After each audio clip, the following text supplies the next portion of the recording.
ইউক্রেনের পোক্রোভস্কে তীব্র লড়াই চালাচ্ছে রুশ বাহিনী।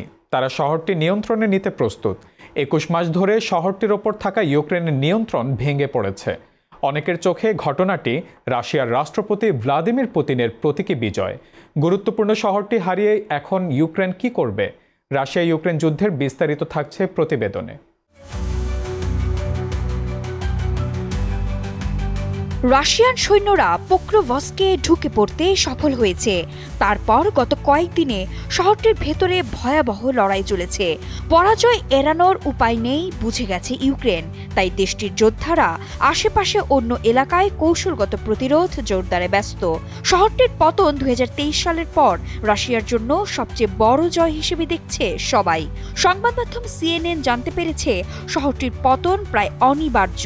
এখন সংঘাতে ইউক্রেনের পরিকল্পনা নিয়ে উঠছে প্রশ্ন। ইউক্রেনের বাগাড়ম্বর অব্যাহত আছে। দেশটি এখনও রাশিয়ার জয়যাত্রা অস্বীকার করছে। তাদের দাবি রাশিয়ার সেনাদের ঠেকানোর সক্রিয় অভিযান এখনও চলছে। কিন্তু কঠিন সত্য হলো মাঠের লড়াইয়ে ইউক্রেনের সৈন্যরা ভয়াবহ মার খাচ্ছে। পুরোপুরি বেকায়দায় তারা। গুলিবর্ষণ থেকে শুরু করে হেলিকপ্টার পর্যন্ত সব রকমের অস্ত্রের ব্যবহার চলছে। সব ধরনের লড়াই চলছে পোক্রোভস্কে। লড়াইটি এখন আর শুধু ইউক্রেনের কৌশলগতভাবে গুরুত্বপূর্ণ রসদ সরবরাহের হাব দখলের সংঘাত নয়, বরং এটি একটি প্রতীকী যুদ্ধের রূপ নিয়েছে।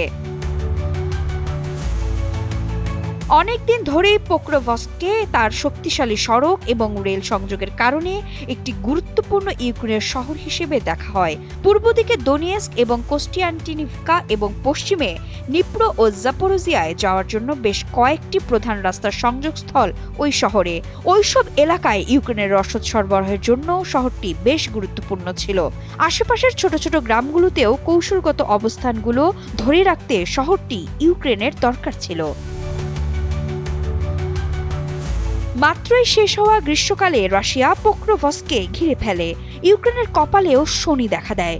গুরুত্বপূর্ণ মহাসড়ক এবং রেলপথে ঘন ঘন ড্রোন এবং ক্ষেপণাস্ত্র হামলা দেশটির যোগাযোগ ব্যবস্থার ১২টা বাজিয়ে দিয়েছে। বাধ্য হয়েই দেশটি এখন বিকল্প রাস্তা খুঁজে নিতে বাধ্য হয়েছে। এটাও রাশিয়ার জন্য একটি বড় সাফল্য। একটু একটু করে ইউক্রেনের ভেতরে এগিয়ে চলেছে রুশ সামরিক বাহিনী। ২০২৩ সালে বাখমুতের পর থেকে পোক্রোভস্কি রাশিয়ার নিয়ন্ত্রণে আসা সবচেয়ে বড় শহর হতে চলেছে। যুদ্ধের আগে শহরটিতে প্রায় ৬০,০০০ মানুষ থাকত। এখন আছে হাতে গোনা কিছু ইউক্রেনীয়। এখন শহরটি পেয়ে রাশিয়া কি করবে? এই সপ্তাহের শুরুতেও ইউক্রেনের নেতা ভ্লাদিমির জেলেনস্কি জানিয়েছিলেন রাশিয়া সেখানে নাকি প্রায় ১,৭০,০০০ সেনা জড়ো করেছে। জেলেনস্কি প্রমাণ করে দিয়েছেন এতদিনের লম্বা সংঘাতে এত লোকবল ক্ষয়ের পরও রাশিয়া এখনও কতটা শক্তিশালী। ভ্লাদিমির পুতিন দেখিয়ে দিয়েছেন যুদ্ধক্ষেত্রে রাশিয়ার সামরিক বিজয় কতটা অনিবার্য হয়ে গেছে।